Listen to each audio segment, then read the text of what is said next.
सोचिए, रात का अंधेरा है और कोई अकेली कैब में बैठता है। क्या कभी ये ख्याल आता है कि ये ड्राइवर है कौन और ये किस रास्ते से ले जा रहा है? आज 3:33 AM कहानी के जरिए हम इसी डर की गहराई में उतरने वाले हैं। देखते हैं कि कैसे एक बिल्कुल आम सी कैब राइड एक ऐसे बुरे सपने में बदल जाती है जिसका कोई अंत नहीं है। तो कहानी शुरू होती है निशा के साथ। उसकी बस एक ही ख्वाहिश है, घर जाकर बस सो जाना। मतलब ये एक ऐसी फीलिंग है जिसे हम सब रिलेट कर सकते हैं ना। और देखिए, यहीं पर राइटर की चालाकी है। वो हमें पहले एक बिल्कुल नॉर्मल सामान्य दुनिया का एहसास कराते हैं, ताकि जब डर दरवाजे पर दस्तक देना तो वो और भी ज्यादा भयानक लगे। और यही सवाल हमें सीधा कहानी के दिल में ले जाता है। देखिए, ये कोई मामूली सवाल नहीं है।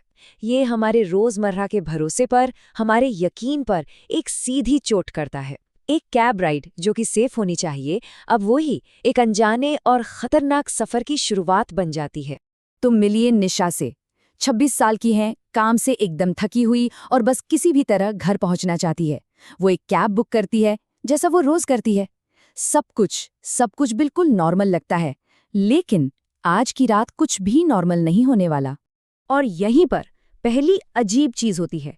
ड्राइवर वही है, महेश पाटिल, लगातार तीसरी रात। अब ये बस एक छोटा सा इत्तेफाक है या किसी भयानक पैटर्न की शुरुआत? खैर, निशा तो इसे नजरअंदाज कर देती है, लेकिन हमारे जहन में शक का पहला बीज पड़ चुका है।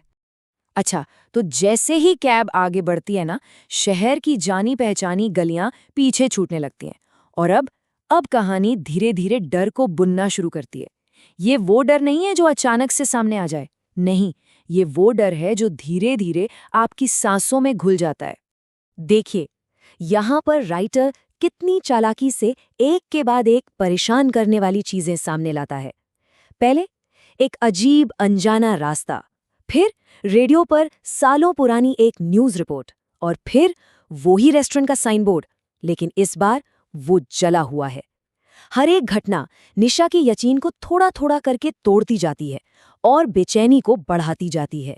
लिटरेचर में ना इसे कहते हैं फोरशैडोइंग। मतलब ये अजीब घटनाएं सिर्फ इत्तेफाक नहीं है, ये तो आने वाले खौफ के लिए बिछाई गई एक बिसात है। राइटर हमें इशारों इशारों में बता रहा है कि कुछ बहुत बहुत गलत होने वाला है और हम कुछ नहीं कर सकते, बस असहाय होकर देख सकते हैं। और अब कहानी उस मोड़ पर आती है जहां हकीकत के सारे धागे बस एक झटके में टूट जाते हैं।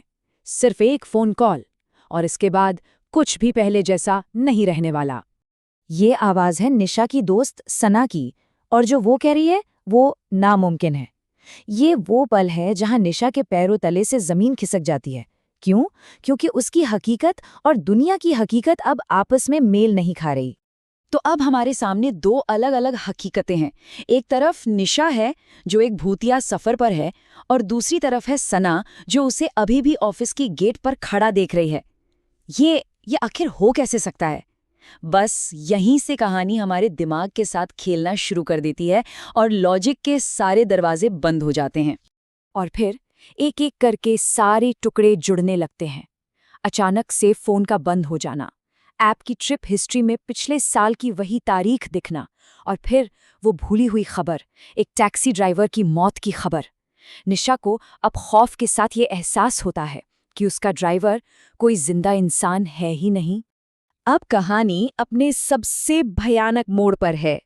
निशा सिर्फ एक भूत के साथ सफर नहीं कर रही, नहीं, वो समय के एक ऐसे जाल में फंस चुकी है जिससे निकलना नामुमकिन लगता है।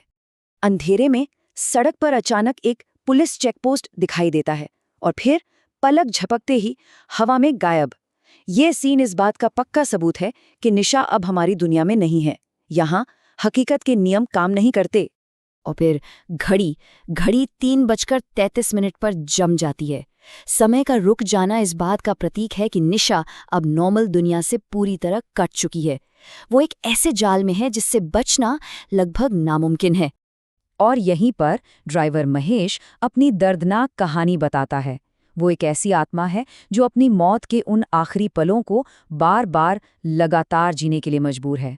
और निशा अनजाने में ही सही उसकी इस कभी न खत्म होने वाली यात्रा का हिस्सा बन चुकी है। हॉरर की दुनिया में इसे घोस्टली लूप कहते हैं। ये एक बहुत ही पावरफुल आइडिया है, क्योंकि इसमें सिर्फ मौत का डर नहीं है, बल्कि एक ही दर्दनाक पल में हमेशा हमेशा के लिए फंस जाने का खौफ है। सोचिए, इससे बुरा और क्या हो सकता है।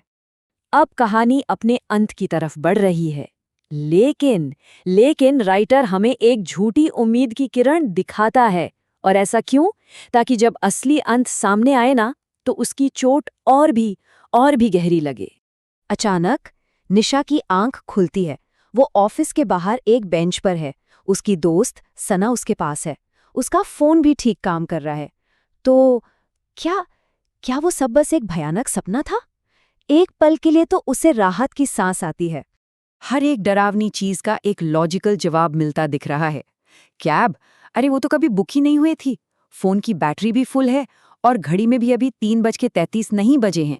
निशा को और हमें भी एक पल के लिए लगता है कि चलो खतरा टल गया, लेकिन कहानी अभी खत्म नहीं हुई है।